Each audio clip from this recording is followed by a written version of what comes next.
எல்லா பெருமைகளும் இறைவனுக்கு. நம் அனைவர் மீதும் இறைவன் புறத்திலிருந்து அமைதியும் சமாதானம் நிறைவாக உண்டாகட்டும். இன்றைய தியான வகுப்பை தொடரலாம். காலை பிரார்த்தனை. அகிலங்களின் இறைவனே, அனைத்து பெருமைகளும் போற்றுதல்களும் உன் ஒருவனுக்கே உரியது. அனைத்தின் ஆதாரமும் நீ, அனைத்தின் தொடக்கமும் நீ, அனைத்தின் முடிவுகளும் உன்னிடமே. உன்னுடைய அருட்கொடையாம் இந்த நாளை உன்னுடைய திருப்பெயரால் நான் தொடங்குகின்றேன். என்னுடைய அறிவின் மற்றும் அறியாமையின் தீங்குகளிலிருந்து உன்னிடமே நான் பாதுகாவல் வேண்டுகின்றேன். என்னுடைய பெருமை மற்றும் பொறாமையின் தீங்குகளிலிருந்து உன்னிடமே நான் பாதுகாவல் வேண்டுகின்றேன். உலகத்தின் பொருள் மயக்கங்களும் என் மன இச்சைகளின் கெட்ட நோக்கங்களும் உன்னுடைய பொருத்தத்தை விட்டும் என்னை விலக்கிவிடாமல் இருக்க உன்னிடமே உறுதியாக நான் பாதுகாவல் வேண்டுகின்றேன். இன்னும் என்னுடைய தவறுகள் மற்றும் பாவங்களுக்காக உன்னிடமே நான் மன்னிப்பை வேண்டுகின்றேன். மன்னிப்பவனே, என்னை மன்னிப்பாயாக. நேர் வழியில் என்னை நிலைத்திருக்கச் செய்வாயாக. உன்னுடைய அருளை கொண்டும் கருணையை கொண்டும் உன் புறமிருந்து நற்குணங்களை கொண்டும் ஞானங்களை கொண்டும் என்றென்றும் என்னை நீ வழி நடத்துவாயாக. நீ என்னுடன் எப்போதும் இருந்து கொண்டிருப்பதை என்னை எப்போதும் உணர்ந்திருக்கச் செய்வாயாக. எனது எண்ணங்களிலும் பார்வையிலும் பேச்சுக்களிலும் செயல்களிலும் பொறுமையை கொண்டும் நன்மைகளை கொண்டும் எனக்கு வழிகாட்டுவாயாக. எனக்காக நீ நாடியிருக்கும் நன்மைகளை தவறாது நான் அடைந்து கொள்ள எனக்கு நீ உதவி செய்வாயாக. நீயே என் இறைவன், நீயே என்னுடைய பொறுப்பாளன், நீயே என்னுடைய இறைஞ்சுதலை செவியேற்பவன். செவியேற்பவனே, படைப்பாளனே, புதிய படைப்பாக என்னை ஆக்கி தருவாயாக. புதிய வாழ்க்கையில் என்னை வாழ வைப்பாயாக. அமைதியும் சமாதானமும் ஆரோக்கியமும் ஞானங்களும் நன்மைகளும் மேன்மைகளும் குளிர்ச்சியும் கதகதப்பும் சோலைகளும் நீரோடைகளும் தூய உணவுகளும் உறவுகளும் நிறைந்த புத்தம் புதிய வாழ்க்கையை உன்னை கொண்டு நான் விரும்புகின்றேன். விருப்பங்களை அளிப்பவனே, ஏற்றுக்கொண்டேன் இறைவனே. புதிய வாழ்க்கையில் என்னை வாழச் செய்வாயாக. புதிய படைப்பாய் என்னை ஆக்கி தருவாயாக. உன்னுடைய அருட்கொடையாம் இந்த நாளை உன்னுடைய திருப்பெயரால் நான் தொடங்குகின்றேன். பெருமைகளும் புகழ்களும் என் ஒருவனுக்கு. தியானத்தில் தொடர்ந்து இருக்கலாம். ஆதி மூலத்தவம் செய்ய இருக்கின்றோம். தன்னந்தனியை தவ உணர்வு நெறியை நாம் இருக்கும்.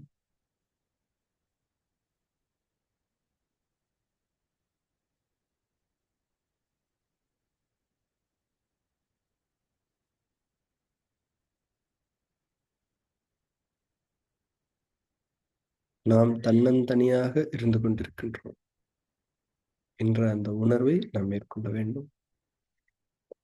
உலகத்தின் எந்த விதமான அடையாளங்களும் பிணைப்புகளும் நம்மிலிருந்து மனதளவில் விலக வேண்டும். நாம் தனியாக இருக்கின்றோம், தன்னந்தனியாக இருக்கின்றோம். இந்த உலகத்தில் யாரும் இல்லை, எதுவும் இல்லை, நாம் மட்டும் தனியாக இருக்கின்றோம்.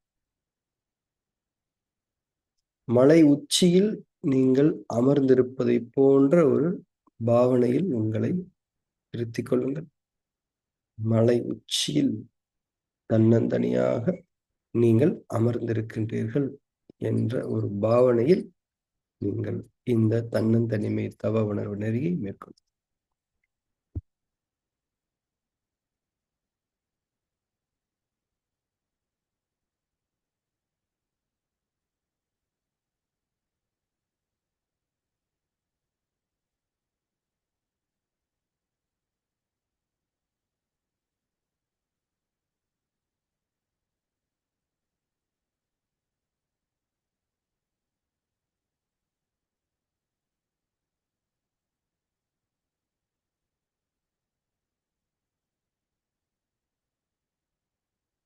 உலகம் சார்ந்த அத்தனை அடையாளங்களிலிருந்தும் விலகிவிடுங்கள்.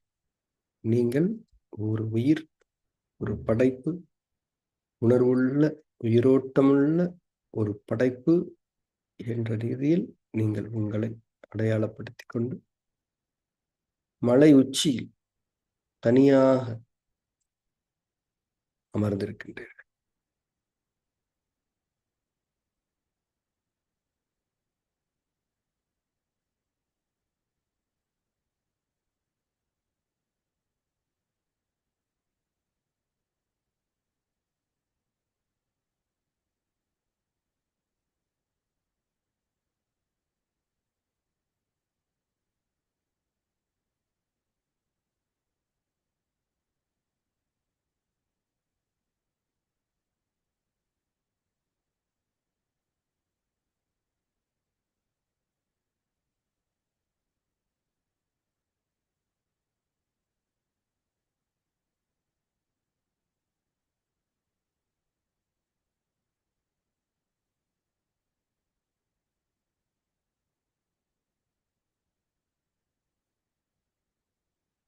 இப்போது ஆதிமூலத்தவம் செய்ய இருக்கின்றோம். தன்னந்தனியாக மலை உச்சியில் அமர்ந்திருக்கக்கூடிய நீங்கள் இறைவன் முன்னால் அமர்ந்திருப்பதாக உணருங்கள். உங்களுடைய இறைவன், அகிலங்களின் இறைவன் உங்களை நேருக்கு நேராக பார்த்து கொண்டிருக்கின்றான் என்ற உணர்வில் அவன் முன்னால் நீங்கள் அமர்ந்திருக்க தன்னந்தனியாக. இறைவனும் நீங்கள். இறைவனுடைய பார்வை உங்களுடைய உடல், மனம், உயிர், எண்ணங்கள், நோக்கங்கள் அத்தனையையும் அடைகிறது. உங்களுக்கு உள்ளிருந்தும் புறமிருந்தும் இறைவனுடைய பார்வை உங்களை அடைந்து கொண்டே இருக்கிறது. இந்த உணர்வில் இறைவன் முன்னால் நாம் இருக்கின்றோம் என்ற அந்த உணர்வில் தியானம் தொடங்க வேண்டும். ஆதி மூல தவம்.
உங்களுடைய முழுமையான இயல்பில் தவம் இயற்றுங்கள்.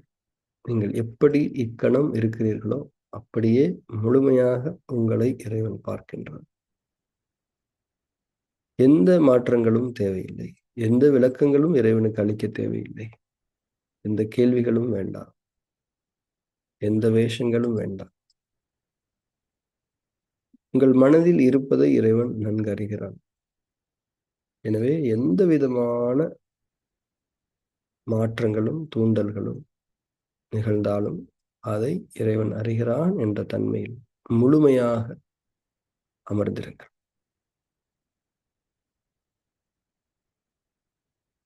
இறைவனுடைய பார்வை நம் மீது இருக்கிறது என்பதை ஒரு புள்ளியில் நாம் மறந்து போனாலும் கூட அதையும் இறைவன் பார்க்கின்றான். மீண்டும் அந்த நினைவுக்கு, உணர்வுக்கு நாம் திரும்பினாலும் அதையும் இறைவன் அறிகின்றான். கெட்ட எண்ணங்கள் பல எழுந்தாலும் அதை நாம் விரும்பி வெளிப்படுத்தவில்லை, அதை வேண்டாம் என்றுதான் நாம் நினைக்கின்றோம் என்பதையும் இறைவன் அறிகின்றான். அதாவது நம்முடைய நோக்கங்களை அவன் எப்போதும் அறிந்தவனாக இருக்கின்றான். சகலவிதமான தன்மையிலும் இறைவன் நம்மை அறிந்தவனாகவும் புரிந்தவனாகவும் இருந்து கொண்டிருக்கின்றான். எனவே வெறுமனே அமர்ந்து நீங்கள் நீங்களாக உங்களுடைய இறைவன் முன் வெறுமனே அமர்ந்து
இறைவனுடைய பார்வை நம்மீது இருந்து கொண்டிருக்கிறது என்ற இந்த பிரஜையே இறைவனுடைய பெரும் வரமாகும்.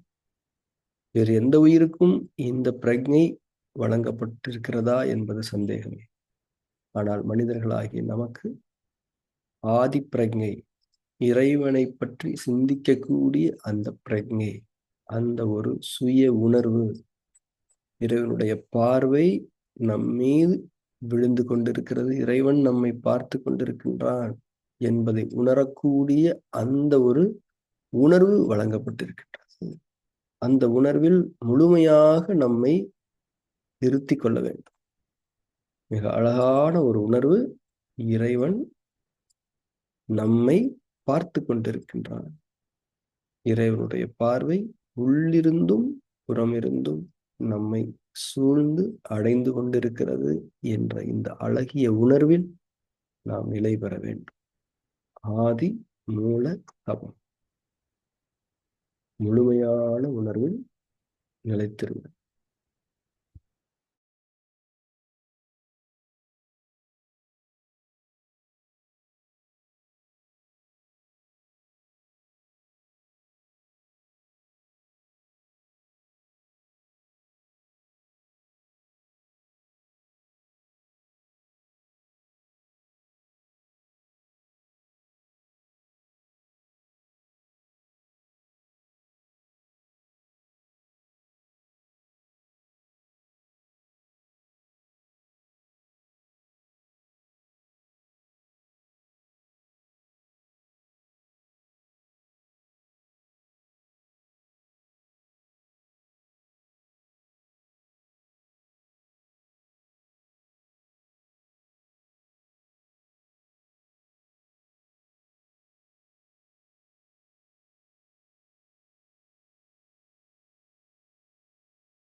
நாம் தியானத்தை நிறைவு செய்து கொள்ளலாம். இதுவாக கண்களை திறந்தது.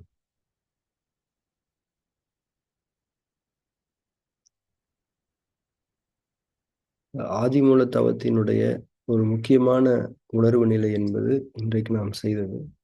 அதாவது அந்த உணர்வுல நாம இருக்கோம் அப்படிங்கிறதையே நம்ம திரும்ப திரும்ப நினைத்து பார்த்து கொண்டிருக்கோம். அது ஒரு சீட். அந்த ஒரு சீட்ல நம்ம உட்கார்ந்துருக்கோம். அதை என்ஜாய் பண்றோம். அதாவது இறைவனுடைய பார்வை நம் மீது இருக்கிறது என்பதை உணர்வதே ஒரு உயர் பிரக்ஞை. இது மனிதர்களுடைய ஒரு இயல்பு.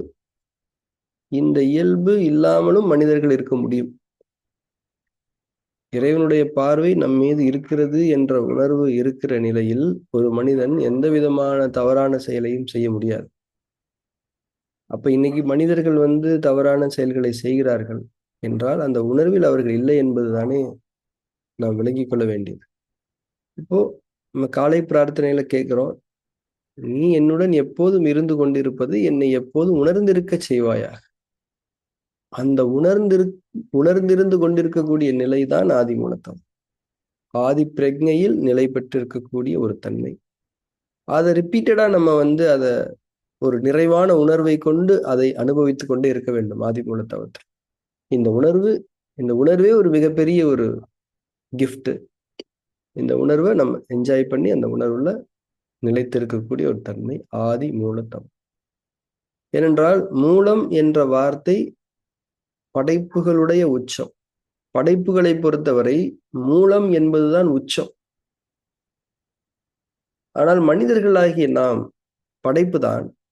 நமக்கு மூலம் என்பதையும் தாண்டி ஆதி என்ற தன்மையும், அந்த ஆதியை தாண்டி இருக்கக்கூடிய அந்த அகிலங்களின் இறைவனை நாம் நினைக்கக்கூடிய, அவனுடைய பார்வை நம்மை அடைகிறது என்று நினைக்கக்கூடிய அந்த பிரக்ஞை என்பது இன்னும் உயர்வானது. மூலம் என்பதை தாண்டி ஆதி என்பதை தாண்டியும் நாம் அந்த பிரக்ஞையில் அகிலங்களின் இறைவன் நம்மை நேரடியாக பார்த்து கொண்டிருக்கிறார். அப்போ அகிலங்களின் இறைவன் நம்மை நேரடியாக பார்க்க வேண்டிய அவசியம் என்ன? நாம் முக்கியமானவர்கள், மகத்துவமானவர்கள். அதனால்தான் அந்த பிரக்ஞை நமக்கு கொடுக்கப்பட்டிருக்கிறது. என்னுடைய பார்வை உன் மீது விழுந்து கொண்டிருப்பதை நீ உணர்ந்து கொள். அந்த உணர்ந்து கொள்வதற்கான அந்த வாய்ப்பு, அந்த ஒரு அனுமதியே மிக உயர்ந்த தகுதி என்பதுதான் ஆதிமூல தவத்தினுடைய ஒரு விதமான புரிதல். அதனால் ஆதிமூல தவத்தில் நாம் இருக்கும்போது அந்த உணர்வு நமக்கு வழங்கப்பட்டதற்காகவே நாம் நிறைவை கொண்டு அந்த உணர்விலேயே நிலைத்திருக்கக்கூடிய ஒரு தன்மை ஆதி மூலத்தவம். தன்னந்தனிமை தவ உணர்வு நெறியில் ஆதி மூலத்தவம். இந்த அழகிய உணர்வு எப்போதும் நாம் மறந்துவிட வேண்டாம். இது நமக்கு கொடுக்கப்பட்டிருக்கின்ற ஒரு பெரும் பேறு என்பதை நாம் உணர்ந்து கொண்டேன். அதே போல தன்னந்தனிமை தவ உணர்வு நெறியை மேற்கொள்ளும் போதும் அதே உணர்வு தான். நாம் படைப்புகள், மற்ற படைப்புகள் என்ற தன்மையிலிருந்து நாம் உயர்ந்து வருகிறோம். அந்த உயர்ந்து வருவதற்கான அந்த பிரக்ஞையுமே இறைவனுடைய அழைப்பு தான். உலகத்தை கடந்து இருக்கக்கூடிய ஒரு தன்மை.